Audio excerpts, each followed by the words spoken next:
Hello again, everybody, and welcome to another edition of the Inside Lowell Daily Pulse, the Tuesday, July 15th edition of the Daily Pulse. I'm your host, Teddy Panos, coming here from the Well Point Studios here in beautiful, historic downtown Lowell. And if you regularly watch the Daily Pulse, you know we often do what we call Trigger 'em Tuesday editions of the Daily Pulse.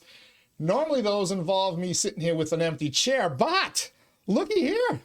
Come on. We're going to do a Trigger 'em Tuesday well, edition. listen, anytime I'm on with you, I trigger somebody. Okay? I was on with you. I triggered the superintendent of schools. I wrote something for your website. I triggered Wayne Janess. Yeah, thank you for... You're welcome. He took it out on you. Yeah, thank you for letting him take One of it the out few on me. people who didn't realize the day it published, I had 3 city councilors call me and went, nice column. Gerry Nutter is in the house, former Lowell School Committee man, also former WCAP morning talk show host. Glad you came on in bright and early, but you would, if you were still doing CAP, you would have come in early anyway. Yeah. So, yeah. All right, well, glad to have you here. We got a lot to talk about, so much going on in the city of Lowell. I want to get your thoughts as a longtime observer of the city and its political scene about the Frontrunner City thing. Election season is kind of starting to take shape. 1 week away from the deadline to return signatures, and we've got some interesting races after a slow start to the campaign season. We'll talk about those.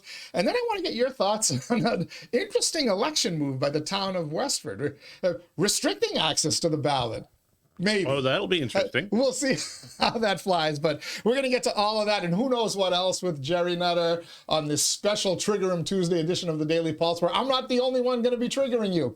First, let me thank my Daily Pulse sponsors, Ray Booten. You know all about him, right? Licensed realtor in Mass and New Hampshire, certified appraiser in both states as well. So if you're looking to buy or sell a home, a business, or a commercial property, the one person you need to be in touch with is Ray Booten. And you can find him easily enough, realestaterayBooten.com. That's realestaterayBooten.com. Thanks as well to our friends at WellPoint. WellPoint, the only health plan offering healthcare benefits exclusively to Massachusetts GIC members at WellPoint. Your whole health is their whole point. Thank you, WellPoint. Thank you, Ray. We'll thank our other sponsors. You were telling me off the air. Thank you, WellPoint. You want to say thank you to WellPoint as well. Do a commercial for you anytime you need one, guys. They saved you a lot of money during a recent medical procedure. They did. As you know, now read my official title in my new job. I gave you my card. This is David Morales and folks at WellPoint, if you're listening, Gerry Nutter, Connecting Activities Youth Business Specialist for the Greater Lowell Workforce Board. That's right. It's a mouthful, isn't it? It is. That's a big title. I hope you get paid by the letter. Well, that would be nice. In your title, it would be nice. So I had some pretty involved skin cancer surgery on my arm and my head. Ended up with like 27 staples in my head, and I get a graft on my arm. But the what I had to cover for the insurance was nothing. It was great, and WellPoint takes good care of their people. And they, when you join WellPoint, they say that your whole health, they cover all of your yearly physical. So when they send me for a colonoscopy, that's covered. EKG, that's covered. Blood work, covered. They do a great job.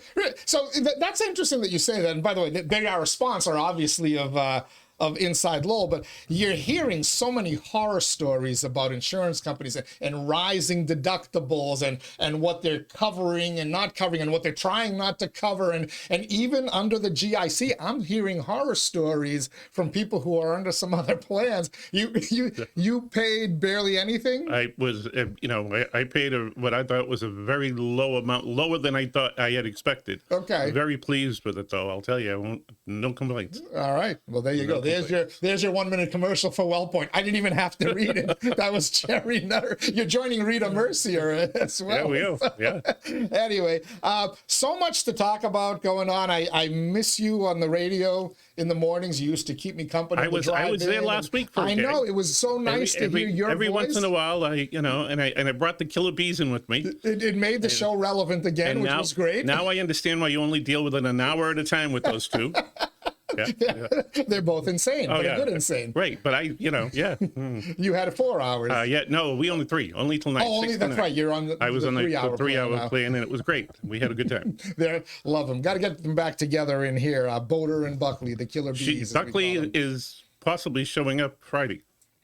Oh, she may surprise me. Yeah, Not anymore. Not anymore. I don't know if it's this Friday. She's going to try to come in on a Friday with Leslie, though. All right, good. We'll get them in anytime. What I want to do is connect them with Boot and have three. Oh yeah, the three killing bees, right? Boater, Booton, and Buckley. Yeah, so that'd be good. I don't know what we'll talk about now that the Karen Reed trial is done, but well, you get that other one coming up. The girl who at first they said it was a suicide. Oh and they yes, said, yeah. Oh yeah. And then they found out that the cop who she had the affair with, and everyone thought was the killer, is not the father of the baby.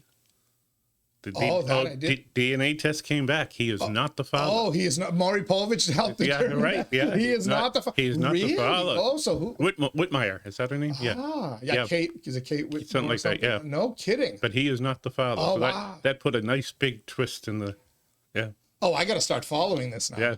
I'm also following the North Andover police situation. Oh, where they were serving a warrant on a colleague. Why does it take three shootout? Why does it take 3 cops to serve a restraining order against a fellow police officer? I mean, it's just weird. The whole setup was weird. Yeah, a lot of unanswered questions there. Plus, you got her attorney speaking now, talking about. Clearly, she was suffering from postpartum depression, which had been that she may have been triggered by something they did. So, yeah, that's going to be interesting to follow. I do miss being on the radio to talk about that kind of stuff, but I I don't get up in the morning now until 6:30. 6:30. Don't leave my house until 8:10. 6:30 is sleeping in, and when you do morning radio. Absolutely. Yeah. So, well, we'll bring you back here early. I'll wake up early for you periodically if you wanna come in. So, your general thoughts on the just concluded Whirlwind Frontrunner City tour last week in the city. We've talked about it in the past. I think you always kind of understood that this was a big deal. From the beginning, when this was first announced, I thought, you know what?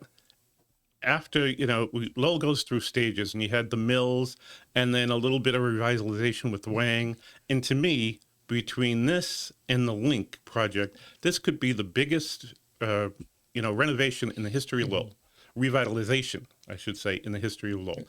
I think this is an excellent program, and the point that needs to be driven home to everybody is this is all private investment. This is no city dollars, no state dollars, or very little.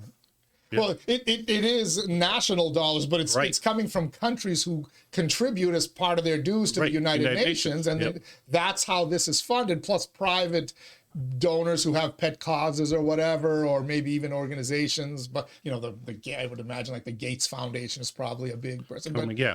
But one of the things that needs to be driven home is, and I think you said it in your article yesterday, these guys are business people.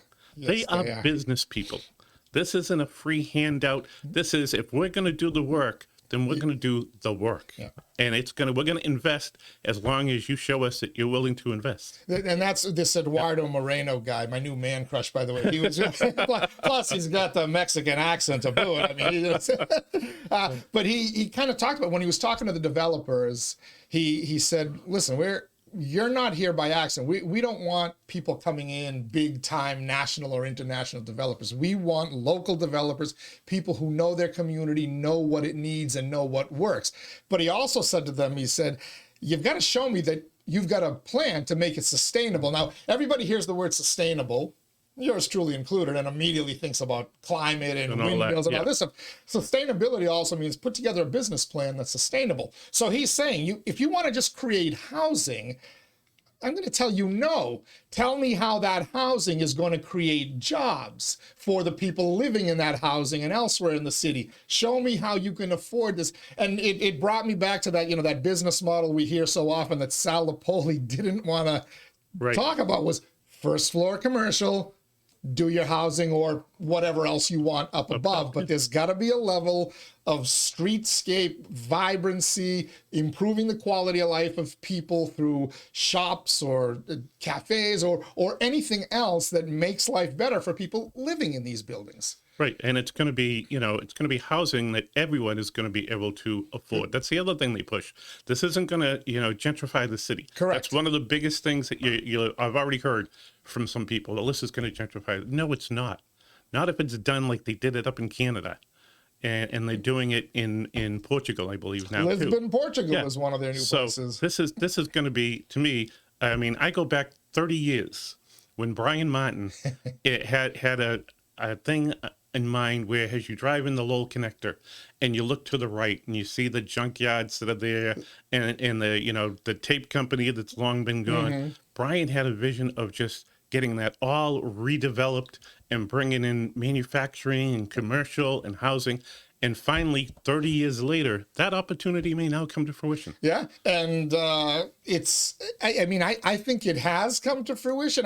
I've seen, you know, some of the, you know, pitches that the city made. We published those photos, you know, completely transforming Gallagher Terminal, for example. But other places that I never even imagined. And I even went so far as to say, okay, now I get the big fill. Now I understand it, because you develop the land around those 8 lanes that cross or whatever, and people are able to walk through, drive through, bike through, whatever. And now it makes sense. Now it makes sense. And kudos, not just to the current manager, current council, and DPD crew that has the vision to present this, but also to the folks who made the decisions along the way to get there. You know, Eileen Donahue building another parking garage that suddenly, it's empty today, right? But it's going to be needed. Just like the early garage was criticized for being empty, and now you can barely find a spot in it, right?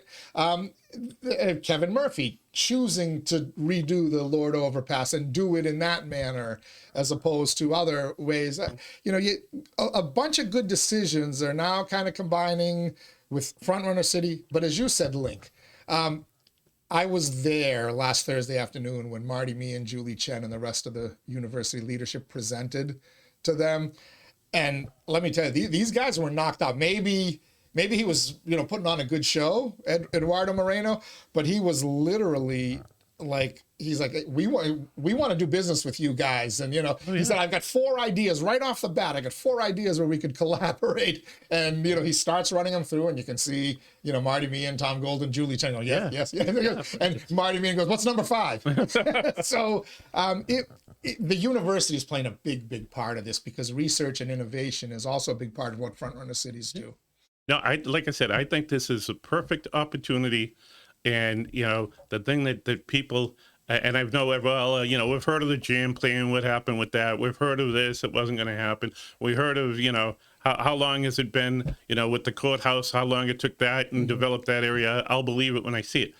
This is not one of those plans. This is hit the ground running. We have the money, you know, you bring me, if you bring me the development, we'll authorize it.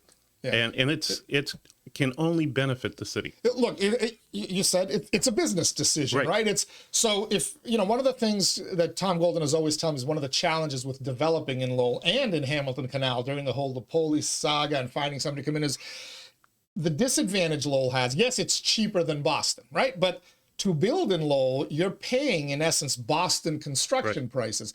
So if you're a developer and you've got to put in 100 million, 200 million, whatever that number is, and you're going to pay the same to build in Boston as you will in Lowell, well, you're naturally going to build in Boston where the rent is higher, the leases are higher, whatever. He goes, but now, with low interest loans that these folks put out and maybe grants as part of the developments, it's now cheaper to build in Lowell and then cheaper to operate. Voila. Why invest in Boston? When you can invest in Lowell. And Lowell is not only ahead of Boston, it's now ahead of New York and its surrounding area, Baltimore, Philly. You pick the city and town in America. And from this point on, Lowell's going to be that city where they bring people to Lowell to show them this is a Lowell success story. This is what you can do in Chicago, what you can do in Los Angeles, what you can do in, you know, different parts of whatever state you want to be in. And this is a golden opportunity to have Lowell shine. Just like they dragged the Lowell delegation to Toronto last December and on multiple occasions for the mayor and the manager. Now they're going to bring people to Lowell. And that means international people as well. They're not, you know, they're doing, I think Eduardo Moreno said they've got, obviously Toronto, they've got one in Mexico. It's not Mexico City, but I think it's in Moreno's kind of home area. Lisbon, Portugal. They mentioned Oman. And there will be others. Look, once people in America become aware of this, you don't think these other cities and towns that are strapped for money. Of course they will. Well, it's big cities, gateway cities, or even big cities. they all want to develop. They all want an influx of money. They're going to start to follow this model, but Lowell will have been first. Right. We're ahead of the game Right. now. Yeah, just So- like we were when we did the mills years and years and years ago, right? Lowell was first.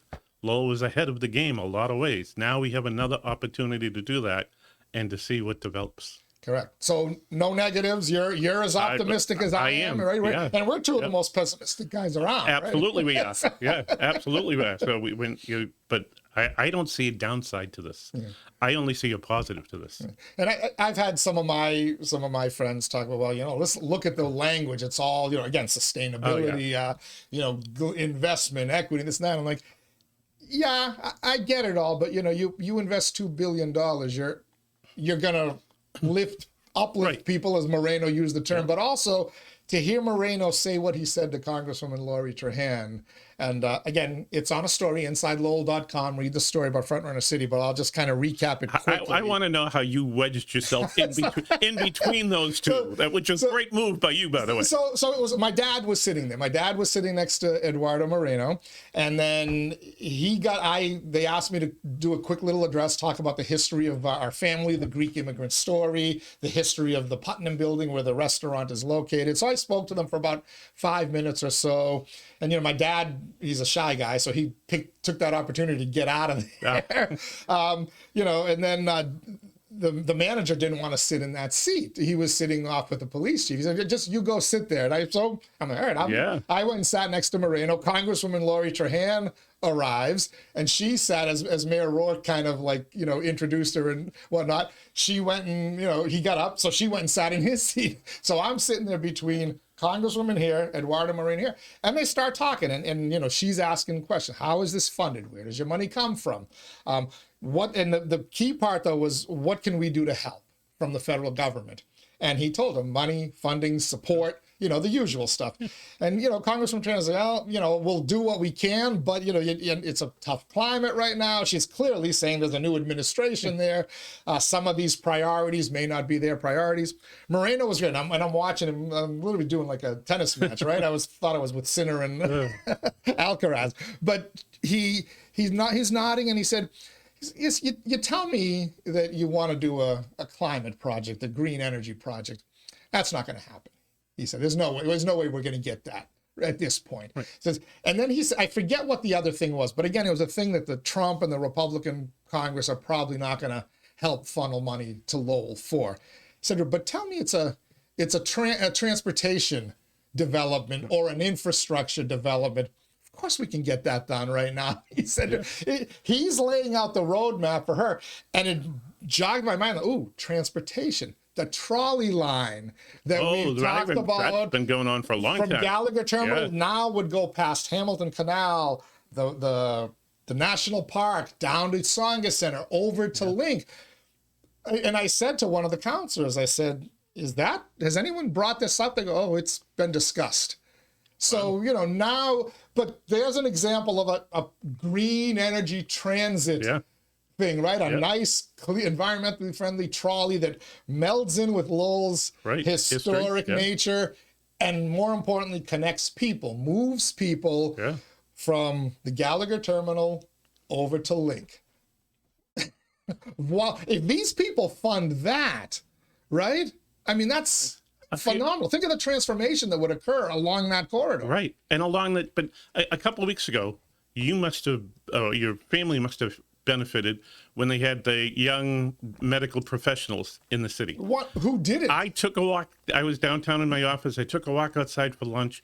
It was so exciting to see so many people in downtown Lowell. Every restaurant was packed. I met people from Texas. He was up here because his daughter was up here. He talked about what a great city this was, what a great experience they were having here, how great the Tsongas was. They've tried different places downtown. And I'm thinking, this is what it could be like.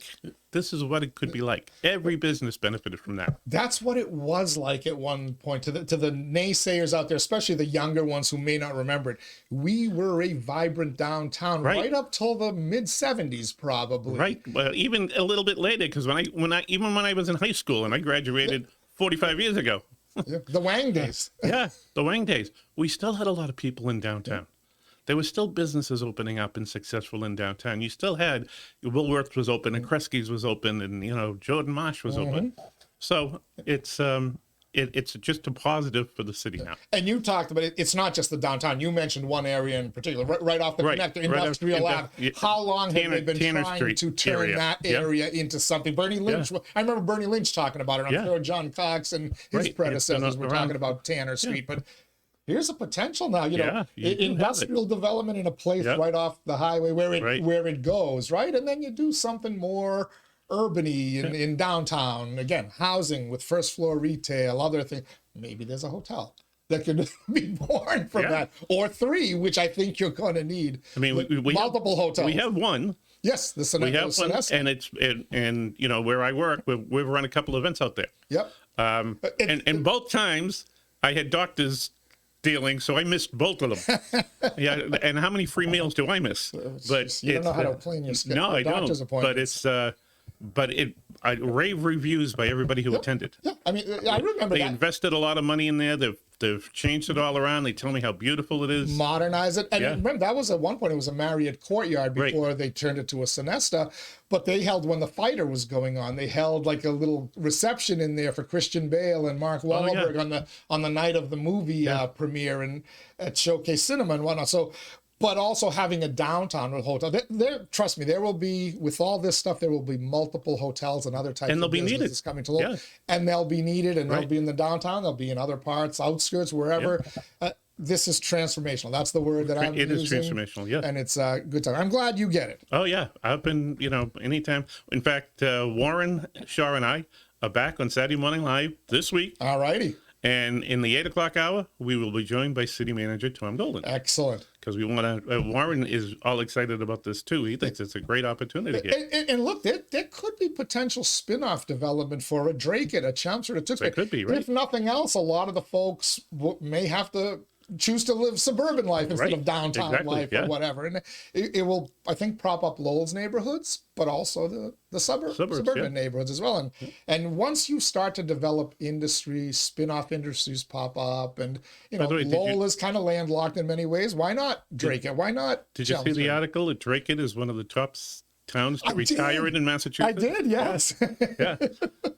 Maybe I'll go back and retire to where I grew up. I can't wait to bring that up with Shaw on Saturday, because he ain't never going to retire. Shaw will never get to enjoy it. No, he'll never get to enjoy retirement, but lots of good things happening around here in our communities. Gerry Nutter is our guest on the Daily Pulse. It is the Tuesday, July 15th edition of the Daily Pulse. Not a Trigger 'em Tuesday yet, but maybe we'll get there in a few minutes as we shift gears here and get a little more political. Let me first thank my Daily Pulse sponsors, Ray Booten, licensed realtor in Massachusetts and New Hampshire, certified appraiser in both states as well. You can find them online, realestaterayBooten.com. Thanks as well to our friends at WellPoint. At WellPoint, your whole health is their whole point. Your fiscal health apparently is their whole point too, because they saved Gerry Nutter a ton of money recently. Speaking of money, Washington Savings Bank, free rewards checking. Make the switch now to Washington Savings Bank. TMI Properties, quality and value at every price point. Find your perfect space with TMI. Mahoney Oil, providing warmth and protection to Greater Lowell and Southern New Hampshire since 1925. The Greater Lowell Community Foundation, improving the quality of life through strategic, impactful philanthropy. Francis E. Preventure Insurance, the agency Greater Lowell has counted on to protect its most valuable assets since 1982. And by the Massachusetts Pirates, they bring you all the hard-hitting action and excitement of arena football to the Mill City Pirates' next and final home game of the 2025 season, Friday night, July 25th, against the Western Conference leading Bay Area Panthers. If you want some tickets, shoot me an email, info@InsideLowell.com or TeddyPanos@InsideLowell.com. We'll make sure you can get to the game for free. We have all sorts of tickets for you. Continue our discussion with Gerry Nutter. All right. Wait a minute. Before we do, shout out of congratulations to our mutual friend, Dave Willett. Oh my God! Yeah, he's buying the next drink. He should be. He should be. Yeah, he bought some scratch tickets into the second chance drawing. was down, had a nice all expense paid weekend down the Cape. Martha's Vineyard, if I remember, right? Really nice. Didn't run into any sharks. No, and then he goes and he wins $1 million in the second chance drawing. Fantastic. Great for him. Good guy. It happened to a nice guy. So I'm happy for him. By the way, that story like exploded. Everybody and their mother is now catching on to that story. Yeah, Dave posted it on Facebook over the weekend. A photo of himself with the check. Yeah, and it just blew up from there. Yep. Good stuff indeed. Congratulations to Dave. Well, maybe now he can become an investor in the Kerouac Museum. There you go. Dave, there's $1 million that Zach Bryan doesn't have to put up. No, he already said he was, maybe pay off the mortgage, buy him and his wife a new car. Not a bad idea. Yeah. Not a bad idea. All right. I hold in my hands my election candidates checklist for the upcoming City of Lowell election. It's gotten pretty full. Couple of question marks on there, but 1 week from today, July 22nd at 8 p.m., candidates will have had to return their signatures in the hopes that they can get 150 of them certified so they can appear on the ballot. Doesn't appear to be a problem for most. It usually isn't. It's not a high bar to clear, right? I've heard a couple of people complaining about it. Really? The process. Yeah. Give me a break. 150. If you want to serve, get out and get 150. Stand out in front of Market Basket for a little while. That's what I did when I ran. Yes, you'll meet a lot of people from Tewksbury, or if you're out at Stadium Plaza, or from Dracut, if you're out in Pawtucketville or out at the Market Basket on Bridge Street. But you're going to get your signatures. Of course you are. And it's an opportunity to campaign. And you don't have to get them if you're running in a district seat. You can get them from anywhere in the city. You don't have to get them just in your district. They've suggested you get at least 50 from your district, but it's not a requirement. It's not a requirement, right? So, we got a couple of non-contested races, it appears.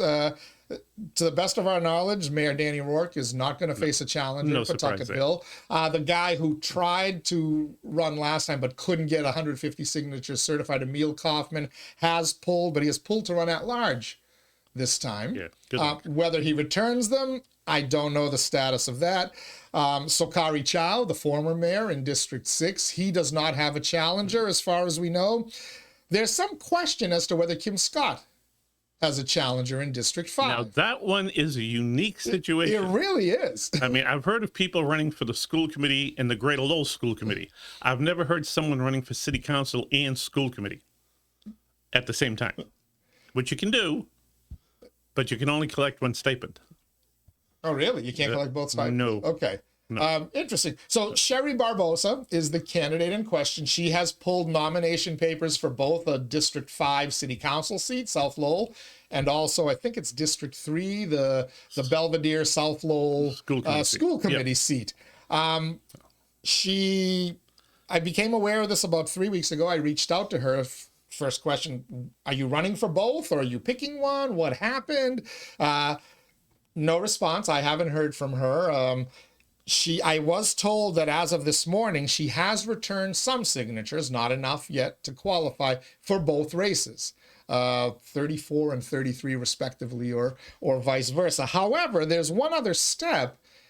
If you run for school committee, you don't have to file with the Massachusetts Office of Campaign and file Finance. here in the city. You file in the city, and that's all you have to do. But if you're going to run for city council, you must file with the state. With the state. And I don't know the answer to this, but do you have to do that before or after you've submitted your signatures in the city? It doesn't matter when you do it, but you cannot run any fundraising until you're registered with the state. Gotcha. Right. So she can't have a fundraiser for city council unless she's registered with an OCPF. And while you can say, well, so that may not be a big deal. Maybe she's just buy her own signs or whatever. Yeah. That's considered a campaign contribution. When you contribute to your own campaign, buy your own yard signs, create your own website, whatever the case may be, whoever pays for that has to be filed. Right. So, interesting. When does that have to be done? Can she wait until? She can wait until after the 22nd, after the signatures are due. Okay. Yeah. But and then how soon after? Because you've done this, right? You've run. Although, did you file when you ran for school committee? Did you file state paperwork? Because I didn't have to. Okay, you're right. You didn't have to. Some people choose to do it. Interestingly enough, wow. But yeah, exactly, because it's a pain in the butt. Yeah. But once you start contributing money, how soon do you then have to report that to the state? She would do it in July. You file monthly reports or quarterly reports? You do monthly reports. Okay, so so we would know by July 31st then, one way or the other. We'll know for sure next on week. July 22nd if she returns the signatures, what her intentions She ran, by the way, for school committee back in the year of the high school. I didn't know that. Yeah, she ran when I ran, and a lot of other people ran. And I got to know a little bit on the campaign trail. Very nice woman, has a couple of kids herself. So, it was nice to see her name out there. I don't know why she'd want to run for both. Her heart's always been sort of in the school side of things. Yeah. And I think running against Kim Scott at this point is not a great idea. But she would be the only school committee district challenger. Fred Bahu is running unopposed this time after a hard-fought election win over the incumbent Stacey Thompson. Then Eileen Del Rossi running unopposed. Yeah, I can't run for school committee. I can run for council. Could run for council. You got to love the ethics laws in this state, huh? If you ever stop, makes a lot of sense. If you ever stop working for the city, you can run for. You'll be a school committee candidate again? Yeah, I'll be 70. I got to work till I'm 70, Ted. So I'll be 63 in 2 days. So you got a ways to go. I got a ways to go. All right, Dominic Lay running unopposed. Not surprised. Yeah, that's the guy who came the closest to losing in 2021. Yeah, but right? again, there doesn't seem to be a lot of interest. And, when you talk about Eileen Del Rossi, I mean, she just had, and I don't know how it went, she had a campaign party on Sunday. Over the weekend, yes. On Sunday out in Dracut. Yep. Why she didn't have it at Top Donut, I don't know. But anyway, and she was just collecting signatures then. Mm-hmm. So that's tough. 𝐍𝐮𝐭𝐫𝐲 𝐍𝐮𝐭𝐫, yes. 𝐍𝐮𝐭𝐫𝐲 the former election commissioner, aide to Senator worked for Ed Kennedy, worked for the school department. Came within a whisker of becoming state rep when she ran against Rodney Elliott. I don't know why she didn't run district rather than running citywide for school committee. I know she likes Eileen. I know she likes. She said she likes her. She doesn't like Jackie. She doesn't like Connie. I mean, Jackie's not running. Right. So you have Danielle, you have Jackie, you have Bob Hoey, and now you have 𝐍𝐿. A 4-person race at large for 2 seats. For 2 seats. That's an interesting race. I think it's Connie and Danielle, hands down. You don't see Hoey. No. Some folks tell me don't discount Bob Hoey. You never discount Bobby. He's out there. Reach. Yeah, he's out there, but Bobby will finish third. Bobby will finish third in that race. So that means you think 𝐍𝐿 will finish fourth? Yeah. Yeah, I don't think she has a reach citywide. I think she would have really given Eileen a great challenge, and she should have stayed in Sunderville for. And I said that to her when she told me she was thinking about running citywide. Don't. Well, I like Eileen. Yes, yeah. I liked all the people I was running against too, but you know what? We all can't win. So the only contested race, though, obviously that'll be contested, but no one's going to, they're out running, they're working, whatever they're doing at their pace, that'll heat up after the preliminary in September. There won't be a preliminary in the Dave Conway School Committee District, Belvedere, South Lowell. But if Sherry Barbosa returns her signatures and that's the race she chooses to run in, she will be the challenger. Does she stand a chance? No. South Lowell, she's a South Lowell resident, right? Yeah, doesn't matter. David has worked at this for years and years, and he's always, active, and he's no, she won't beat David. So you don't anticipate any surprises there. All right.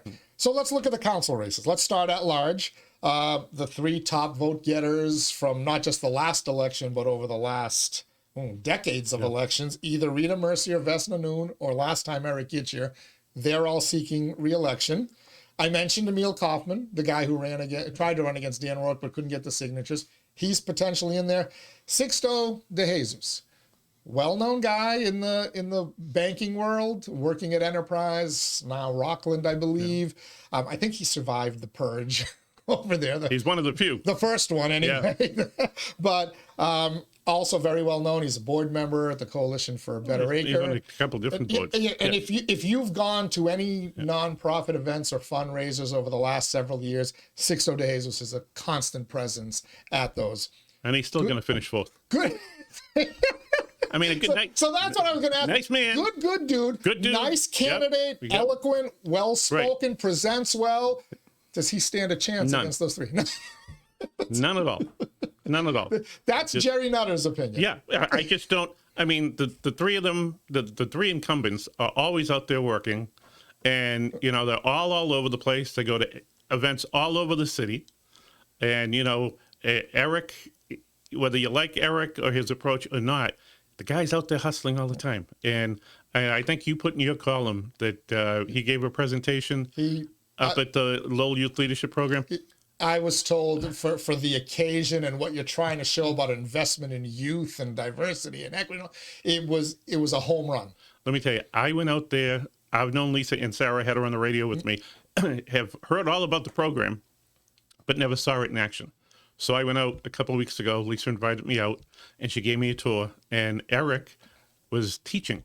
He was teaching a civic class, and the kids all responded to him. Last October, he gave me a tour of the school, and no matter where we went in school, now this guy's the head of facilities, right? He's not a teacher, he's not a coach, but every kid stopped and talked to him. They all knew him. He talks to all the kids. The guy has reach out there, and he's really good when he wants to focus, and he does a great job with that leadership program, and he's a big supporter. And they posted the young lady from Sunnyvale who gave a campaign speech because he had the kids run for office. He did a mock election. He explained the whole election process, and she gave a great campaign. They posted it on their webpage. Oh no, she was wonderful. Was her speech for city council or school committee? No, it was for class president or whatever office he had them running for in his class. But you know, it's a great program, and the thing about it is, you know, when she came on the show with me, when Lisa came on, she had a young woman with her who was a lifeguard who had started out as one of the kids who attended the camp. This year when I went out there, Lil is now the aquatics director, and she's just moved up into leadership roles, and that's what that whole program's about, finding young leaders. And yeah, it's an amazing program. It's a great program. I think the first year of it was my final year in radio, and I remember Lisa, I've known Lisa forever through both the Megan's House, but also church events and stuff in the past. But it's an amazing group of people that put that on, and it's investing in our youth, our future. And it's a great program. So, so we've got Vesna Noon, somebody who we know very well, who follows the local political scene, says, "Watch out, Sixto may unseat Vesna, who dropped from first to third last time on the heels of that ADU thing." Right. And they said Belvedere has still not forgiven him.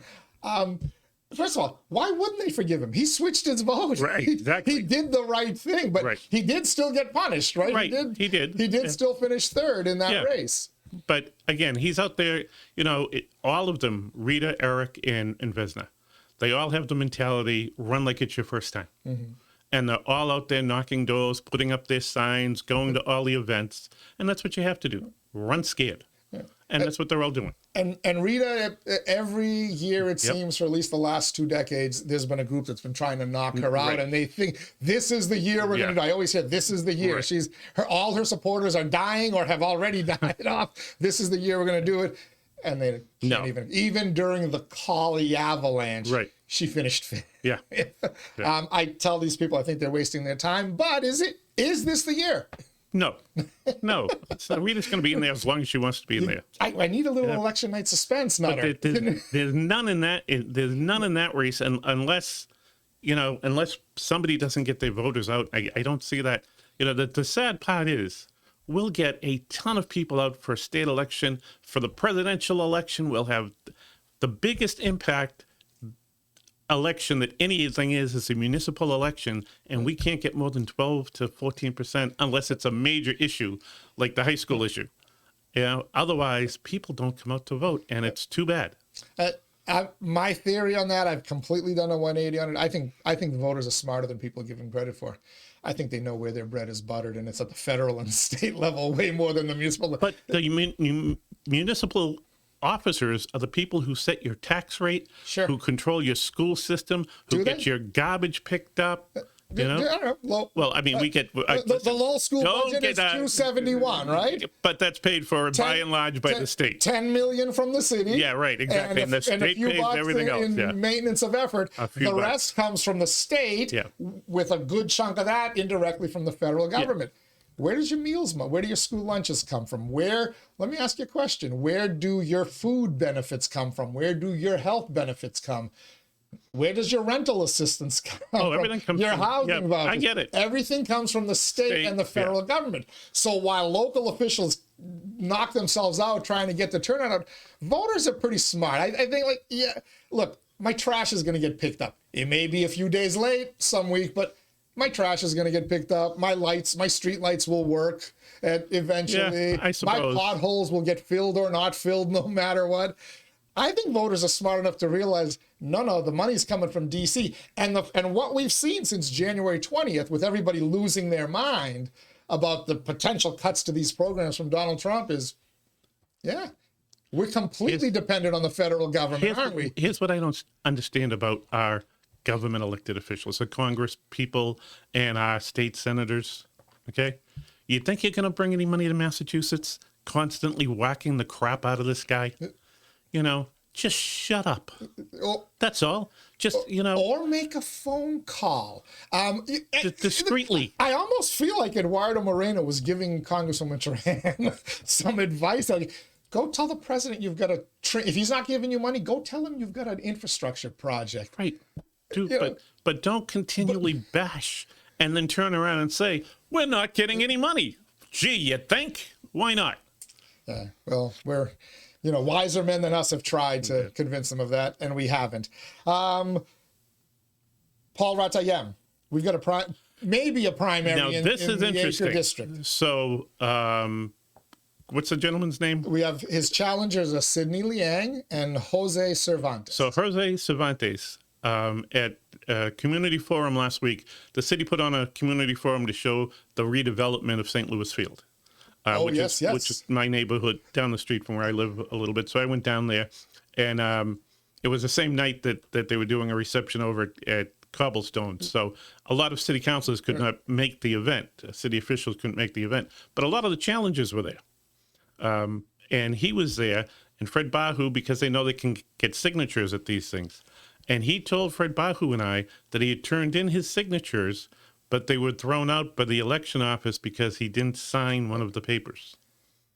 So I've heard that happen to another counselor. Yeah. So he has to start over collecting the really? the 150. Yeah, I got to reach out to Jose.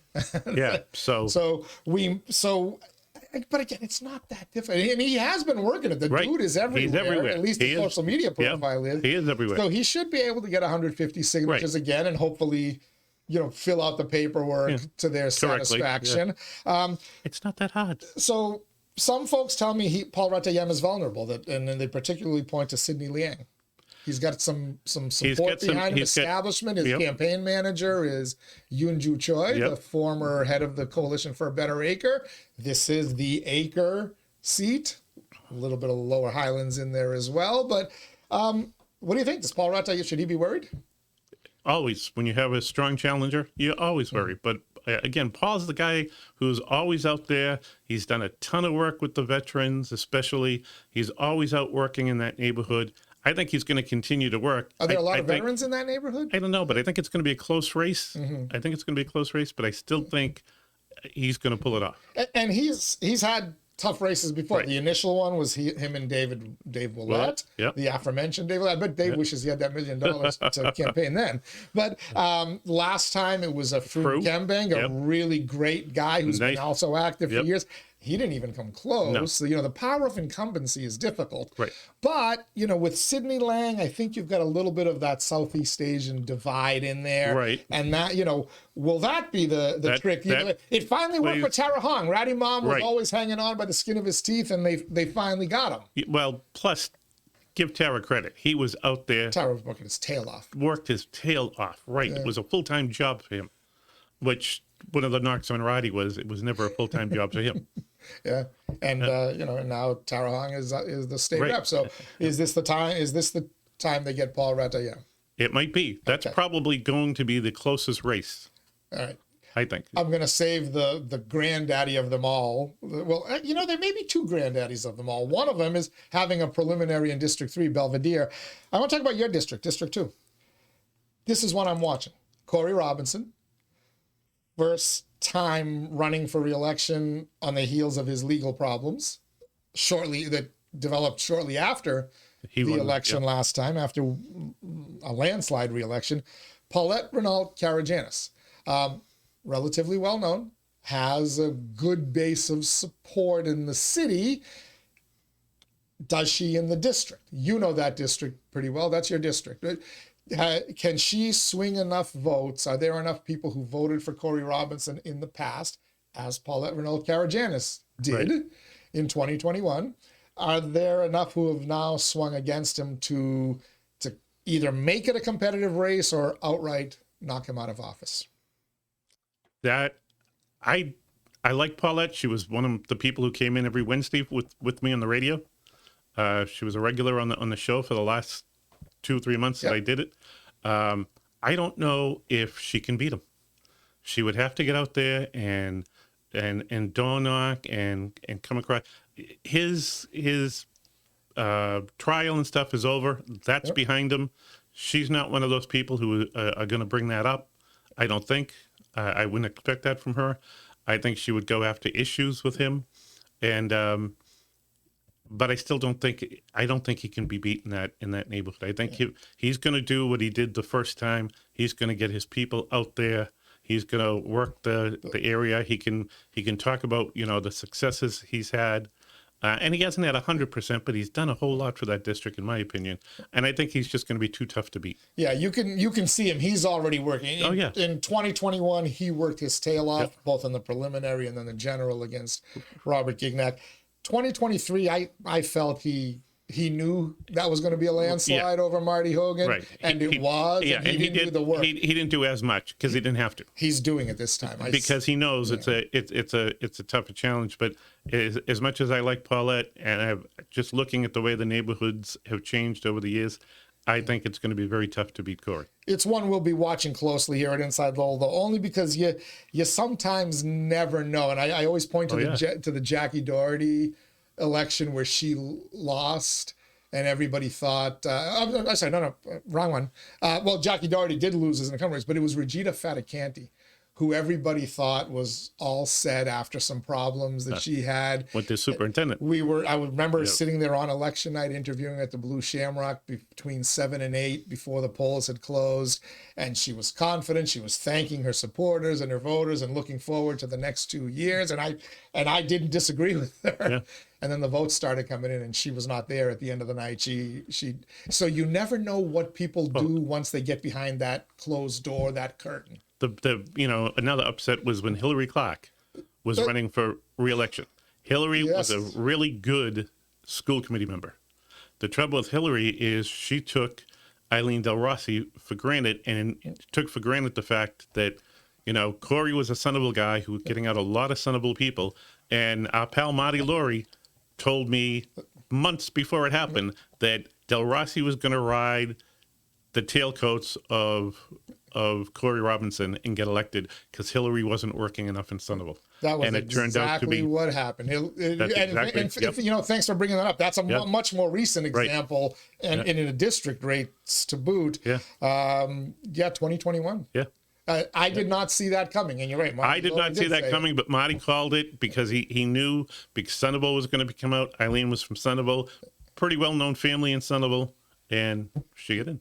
Yeah, and if your base is in downtown, which it was for Hillary, you're lucky to get 400 total turnout, right? Exactly. That I think in 2021, Centerville topped 1,000 in that Robinson Gignac race. So sheer volume. But what was interesting, even when I think we got the downtown numbers first that night before Centerville, and Del Rossi was in a position where you're like, wait, this is Hillary. This is Hillary's district. Marty and I were doing election results on CAP, and just as we ended the show, my phone rang. It was Hillary, and she said, "What the hell happened?" Hillary, I told you weeks. She called me she called me like 2 weeks before the primary and said, before the election, am I in trouble? Yeah, you are. Because she thought, here was someone who was going to have to give up a teaching career a teaching career in the city to take a school committee seat, and no one expected her to do that. but she did. And she did. She did. Now she's down in Methuen. And hasn't faced a challenger since. No, right, exactly. So, yeah. Until you retire, and then she'll take on a 70-something-year-old Gerry Nutter. Or I can get one of our state reps to put in a home rule petition to change the ethics law that specifically says it won't stop you from being a city councilor, but the ethics law said, but Gerry, there's nothing in there about the school committee, and I know it sounds stupid, but because it doesn't explicitly say school committee, you'd be in violation if you ran. Yeah, that was. And by the way, if you get a chance, go to InsideLowell.com. On the search bar, enter Gerry Nutter column, and you'll see that particular column. It was eye-opening to me as well. It was eye-opening to me. You know, you've always joked that the school committee is like the redheaded stepchild. Exactly. It would be Cinderella in the political family. And this proved it to me. And even state law shits on school committee. Yeah, exactly. All right, we were talking about Hillary Clark, downtown. Let's talk about the downtown race. Wayne Jeunesse has a challenger. There was some question whether Wayne was going to run. Wayne would run again. That's right. Sean McDonough, his challenger, had said to me, do you even know if Wayne is running or not? Thanks to you, he wasn't telling me. You know, the funny thing is, Wayne always says hi to me.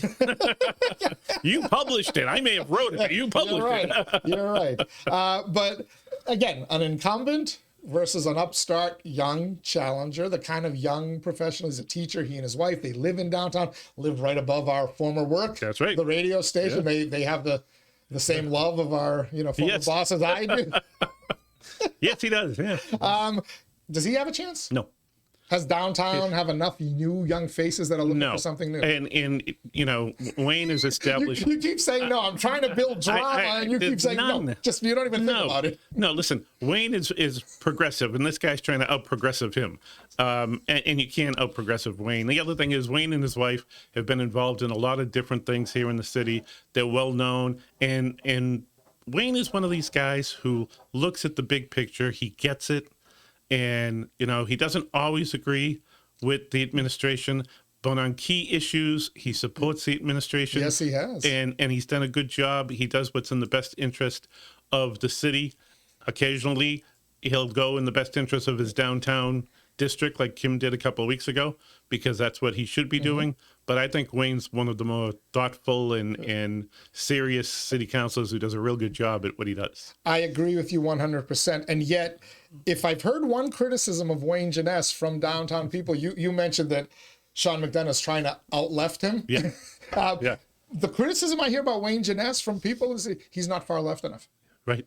And I'm like, have you guys ever had a conversation with him? Wayne Jeunesse isn't far left enough. Wow. If he's not far left enough, man, the left has really moved left. Yeah, well, he has moved extremely left, but McDonough's a nice guy. I've talked to him a couple times. I just met him.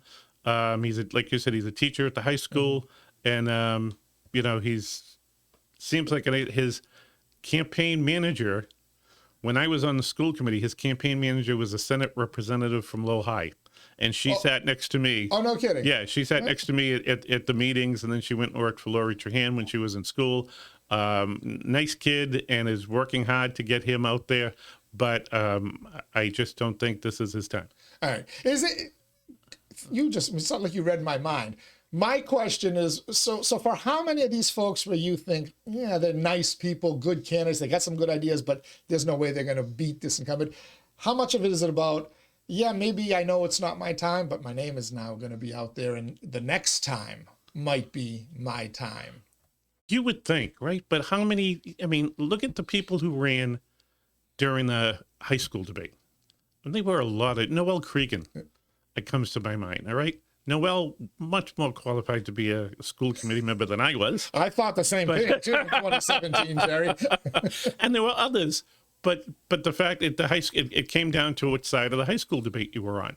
And you would hope they would come back and stay involved. Danny Finn is doing that right now. Danny ran for council that year, and now he's running again. But a lot of the people, Matt LaLasha has moved on. He's very busy now with, he's working with trying to renovate Cawley, and so they've moved on to other things. So their intention may be get the name out there, get some exposure, and go again next time. The other thing is now, Wayne may hit the lottery and buy a house outside the city, and then McDonough would get the seat or something like that. You know, sometimes it's just a matter of, all right, I'll run, but if I don't win, at least if something happens, then I'll take over then. Will that hit the lottery? So we're going to get 2 lottery winners in Who the knows? same month? All right. The 2 big turnout districts. District 8, Upper Highlands. John Dakota, the incumbent, faces a preliminary, we believe. Marcos Candido was in here yesterday. We did an introductory I heard that interview with what him. A smart young man. Smart young man. He's in doing programs with the NIH in Baltimore. Smart dude, impressive. Want to talk about running to the left? He's running to the left. Right.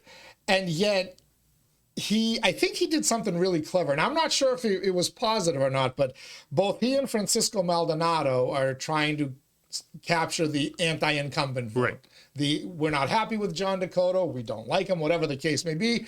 Vote for me. I'm an alternative.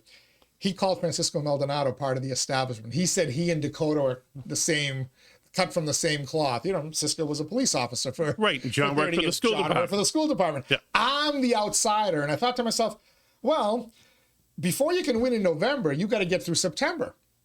And he did a nice job outlining stark differences between him and the other challenger, Francisco Maldonado. And is it enough? I don't know. How do you see that race playing out? I can't see beating John Dakota. Now, I'm a little prejudiced. John and I grew up together, you know, both the same age. And, you know, I was on the school committee. He worked for the school department for a long time. Mm-hmm. Johnny and I have known each other forever. But I think John's done a really good job as a city councilor. And I think he's responded to the people up in that district.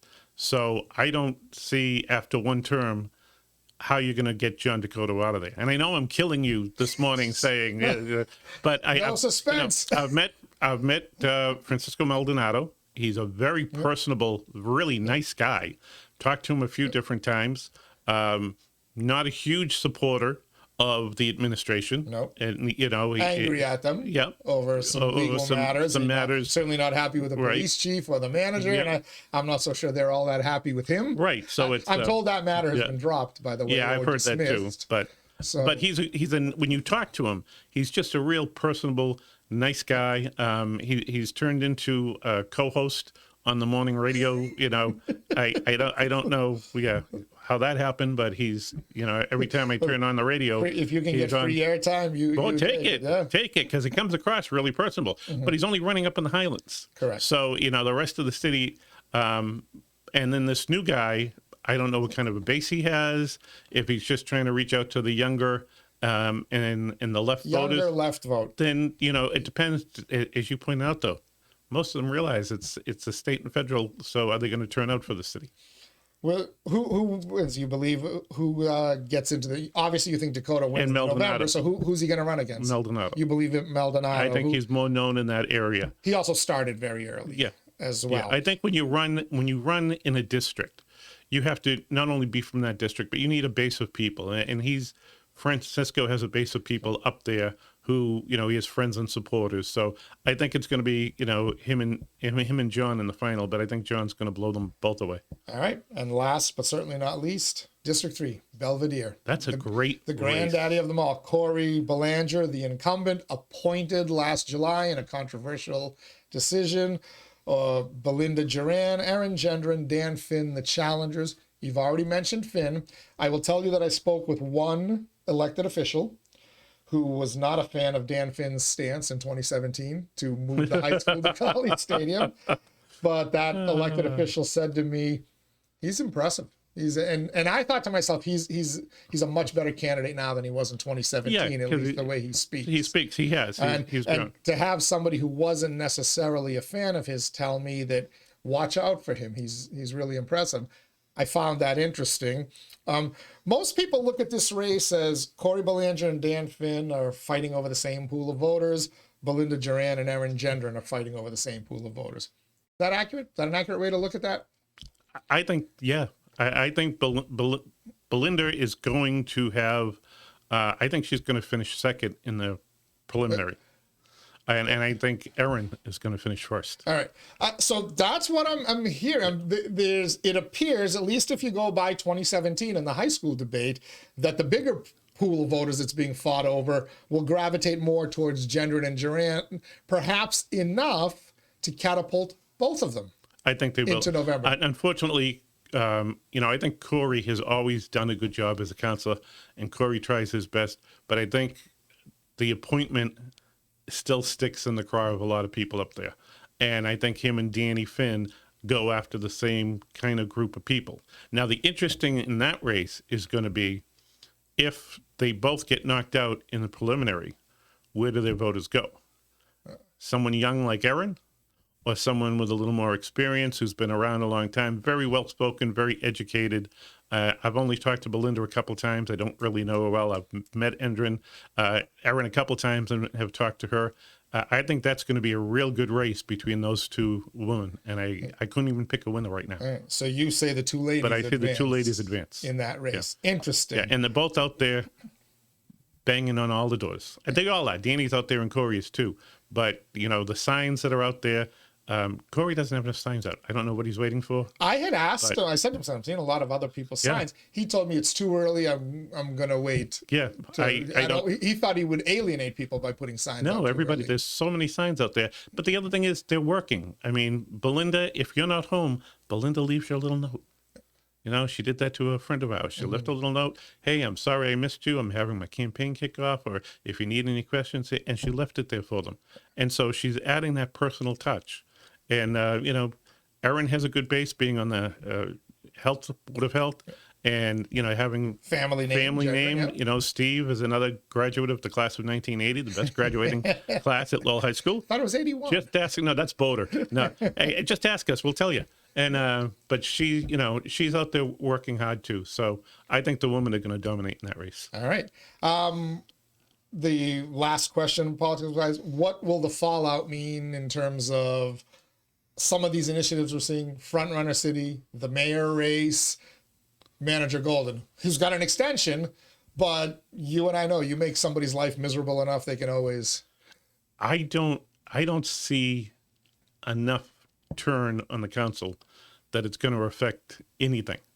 At most, you're going to have someone replacing Corey.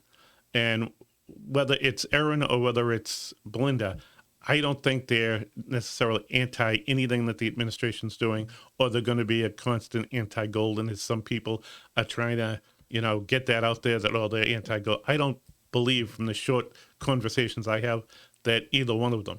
And because right now, that would be like Don Quixote going at the windmills. It's just, Golden's got a contract. You're not going to pay him off to get out. And the city's moving in such a positive manner right now that, and there's not enough changes. I mean, Johnny Dakota's not going to lose. Vesna's not going to lose. Wayne's not going to lose. And again, Vesna and Wayne don't always agree with the administration, but they're not anti-Golden.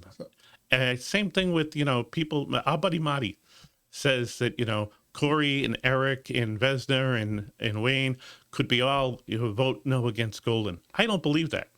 I don't see it. Mm-hmm. I don't see it. They don't always agree with them on a lot of things, but they agree with them on enough of things that they support the way the city's going. I tend to agree. I think the Frontrunner City thing cemented Tom Golden's future, at least his comfort in the job. Again, he's got the future in a 5-year contract, but I think, does it really make any sense to rock the boat? Now then, what do the election results, as you see them playing out, mean for the next mayor? There was a fascinating dynamic last week as I kind of saw a lot of these meetings with the Frontrunner City people. I'm not sure they understand how the Lowell, the city council versus and mayor, driving holding the map while the manager drives the bus. Yeah. So that whole Ed Kennedy analogy from way back. But I almost get the sense they think Dan Rourke's going to be mayor for a while, and there's a chance he could serve back-to-back terms, right? It's happened a couple times in the city. Is that a realistic outcome, or is this finally Vesna Noon's time, or say Eric Gitcher tops the ticket again? Is it a new face this time, or does Rita Mercier want it again? I was just going to say, what about Rita? If Rita decides and it's up, she has not said anything to anyone as far as I know. Never did last time either. No, but she could decide that this might be her last turn. She's getting ready to retire from from her job. So maybe she decides that she'd like to be mayor one last time, and the city's heading in a positive direction. Paul Retayem has been vice mayor. Maybe Paul now wants to be mayor. You know, vezina, we know, has wanted to be mayor. Paul wants to be mayor after that last meeing? Then he ran for Dan Rick. Yeah. He made it be the last thing Paul Retayem wants. Maybe decide, no, never mind. Dan Rourke, we all used to tease him about, the way he spoke and everything. And Dan Rourke has been a great ambassador for the city of Lowell. And, he's done a great job with this whole Frontrunner City program. Even if he doesn't continue as mayor, that's his legacy. He has really cemented a legacy. You don't see many city councils willing to give fellow councilors back-to-back years. And it's too bad, because I think he would be good continuing this, but it'll be interesting to see how the election falls out and where those people end up voting. End up voting who, if do you count more? The argument at one point was, well, if you want to be mayor, you should run citywide. Well, no, that's not the way you have to do it. Right. And the people have asked a few times now, they want a vote for who is mayor. The council subcommittee has just dragged their feet on this. It's still waiting. Right. It's not that hard. Look at Worcester, and the people who argue, well, you can't be on the ballot 2 times. Why not? Give the voters some credit. They can decide if you run for mayor, you're also running for city council. And in Worcester, you can't be mayor unless you get elected to the city council. But so it's not that hard. I wouldn't mind seeing Lowell go to a strong mayor thing, to be quite honest with you.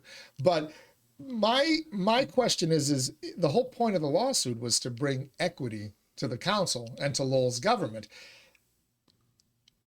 You're never going to have a mayor from the acre. You'd have to move heaven and earth. You're never going to have a mayor from the lower highlands there just simply aren't enough voters that turn out. Between Belvedere, the Highlands, and Pawtuckettville, you've got well over 50%. If you went to a strong mayor? If you go to even if you go to a mayor who's elected by the people. Once that candidate from Belvedere or the Upper Highlands puts their name on the ballot, a Paul Retayem, who's lucky to get 400 voters to vote for him in the acre, how is he going to run a campaign citywide and whatnot? We used to all run citywide. It's only a couple years ago that they changed it. So, you still get your name out there across the city, especially serving as mayor. It's a tougher fight. And like you said, especially Sunnyvale, Acre. Yeah, you ran citywide and you had 6 Belvedere councilors or 5 Upper Highlands councilors. Yeah, and you were lucky to get 1 or 2. Right. So I get it. But I don't know. I think leave it the way it is and let the councilors pick, Either way, it's an easy drama for those of us who cover it. Yeah. Well, it gives us something to talk about. All right. Before I let you go, quickly, Town of Westford. They sent out a thing on social media yesterday. They want to survey their residents to find out how they would feel about certain changes to their elections. I looked at the survey. I did not vote in it, I promise. Though I think I could have. I didn't vote in it. One of the suggestions was, how would you feel about election day voting noon to 8 instead of 7 to 8 or 8 to 8? 8 in the morning to 8. They would cut down the length of the voting day to 8 hours a day on election day, because you have the mail-in voting and early voting. You have early voting. If I'm not mistaken, there are communities that have a shorter voting day, not the 7 to 8 a.m. that is required by state law in a state election. The even number of years you have to go 7 to 8. Isn't Drake's municipal election like 8 to 4? It might be a shorter time. Yeah, it ends at 4 in the afternoon. It ends at 4 in the afternoon, yeah. So it happens, and I guess you could make the argument that, look, in this day of mail-in voting and early voting, what's the point of having a 12, 13-hour election day? The interesting thing, and I think they could probably come up with the numbers if they wanted to, how many people actually vote between 8 and noon? If you're paying, poll workers and police officers, and you're only getting 10 or 20 people in there in those 4 hours, or even 50 people, is it worth it? Are you better off going till, noon till 8 and getting more people who can go in at that time? It's an interesting thought. Now, I just know from watching the elections while doing radio from 6 to 10 and whatnot, there was always a good line of traffic, people before work. That's like a tradition, right? You go vote before work, and then you have the rest of the day to yourself. I would almost think the dead times are kind of, I don't know, 10 to 12 or 2 to 4. Yeah, actually, 2 to 4 is usually a slow right?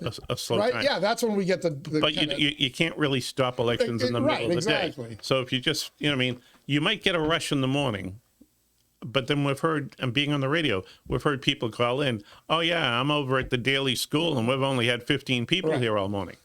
Especially in 2023. Right. So let's see what people think. It's not in a time where you have to, you have all this early voting, you have the mail-in voting, so if you just do it 8 hours, isn't that enough? I'm not real against it. I think you should just go back to 1 day a week. 1 day a year, I should say. Well, election day. How long has Warren Shaw talked about National Election Day? He was talking about it 16 years ago when I joined him. And listen, maybe, because we've tried the early voting. It hasn't increased turnout. It's just taken people who would have voted on election day and got them out. Right. We've tried mail-in voting. Look at how's that worked out. I think people are barking up the wrong tree. But what I did find interesting is that I did reach out to Elections Director Will Rosenberry, who said to me, well, in a state election, you don't have a choice. Right. You can't do it. Are you sowing confusion by having the odd-numbered years you vote from noon to 8, and the even-numbered years you vote from 7 a.m. till 8? Will the low-information voters get confused and not show up in the municipal election? How many people showed up in Drake? How many people showed? I mean, right. You know what? People are going to either they're going to vote or they're not going to vote. And I don't usually vote in the morning. I wait until the afternoon when I'm on my way home. That way, if I'm doing a radio show that night, I get a good idea of how many people are showing up, and I stop at the different polls along the way. If you want to vote, you find a way to vote. You find a way to vote. As you see with people waiting lines, whether it's early voting or election day voting, in parts of the country, they will wait 2-3 hours to vote. We don't have to do that. We never have to do that. Yeah, we're very fortunate. The other thing I found funny was, imagine if Lowell proposed this. Oh, could you imagine? Who would be the first voting advocacy group that would come after them for limiting access to the ballot? Right, exactly. No, you could never do that here in Lowell. But it would be, it would be interesting to see how many people, I'd like to find out from the election, director or election commissioner, how many people do the mail-ins? How many people do the early vote? It wasn't a lot. I wrote a story on that in 23. The number was dwindling. The early voting doesn't get a lot of people. Not in the municipal elections. No. In the state elections or federal, it's over 50%, I believe. But not I think it was like 20-something percent. Is that mail-in? Time around. Is that mail-in? Mostly mail. Early is very few. Early is very few. Right. Once we went to mail, the early voting. Right. That's what I'm saying. Go away. Why do you need to staff people? Again, it just comes down to, are you wasting people's money? Yes. You are. Yes, in my opinion, too. In the early voting, you are. You mail it in. What costs democracy, Gerry? Oh, I know. I know. You can't put a price. You can't put a price on democracy. Exactly. Oh, well. Anyway. All right. Gerry Nutter, thanks for coming in. Can we bring you back? If I wake up early enough, will you come? Yeah, well, I'll come in and show. But but the other thing I want to do is take a minute and reach out to the business community, because in my new position, I work with high school kids who are trying to find work. These kids want to work. Right now, if you're a 14 or 15-year-old kid, aside from Market Basket, and right now they're they're at capacity right now. Except maybe for CEO. Maybe an opening there. But Colleen Gabriel, who I worked with, in the past week has called every Market Basket in the city, and there's no openings right now. And so trying to find a job for a 14, 15-year-old is impossible. But even 16-year-olds, and I've reached out, I sent letters out to some of our bigger companies and just said, listen, we'd like to work with you, either, internships or job shadowing or, something where we could get some kids touring the place to at least let them know about what you can do. I've heard nothing back. Really? So I'm reaching out to the, and I've heard all that, a guy who owned a pizza shop said, no offense, Mr. Nutter, but I can't afford to hire a kid just to work the register anymore. I need somebody who can work the register and, you know, work the fryer later and work the grill. Right. In the food service industry, right. I'd love to be able to help, but I can't. Same thing. When you'd have to get working papers, but there's also restrictions that can't operate certain machinery. I teach can't a work course. unattended and can't work after a certain hour. I do a workshop that we started this year with the middle schools, and I was out at the a couple of middle schools, and I'll be out at the boys club at the end of the month, and telling them, letting the kids know what the restrictions are. And, you know, this is why it's hard. It's hard to get kids jobs. And what didn't help at all was when they increased that minimum wage to $15 an hour, as the guy at the pizza shop said, Mr. Nutter, a guy your age comes in, he's just retired, he's looking for a few hours. I know a guy who works, he wants a job. Now I'm getting a 16, 17-year-old kid. He might be on his phone all the time. His friends want to go to the beach, so he ditches me.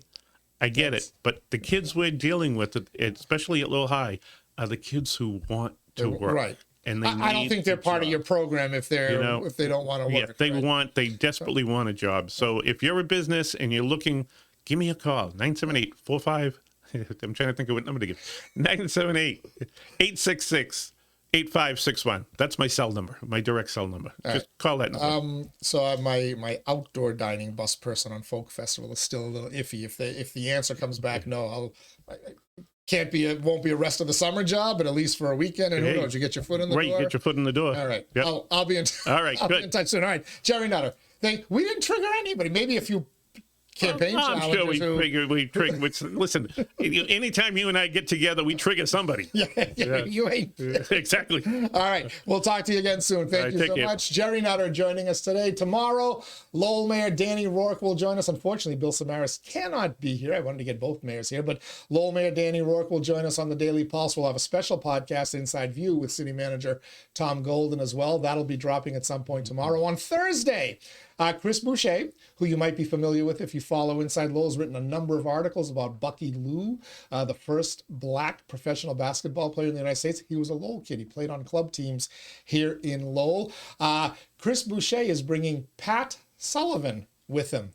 Pat Sullivan is the former New England Patriot general manager. His father, Billy Sullivan, owned the team. And, of course, that famous video of Pat Sullivan getting clocked in the head by Matt Millen and his helmet. But we're going to have Pat Sullivan here in the Wellpoint Studios. We'll talk to him. Everything connects to Lowell. Sullivan Brothers Printing. Sullivan Brothers Printing, Long-time printer here in the city of Lowell. Tommy White, for a long time, was the GM over there. Huh? Tommy's a great guy. Yeah. And Centerville guy, right? Yeah. But now he's a Draken guy.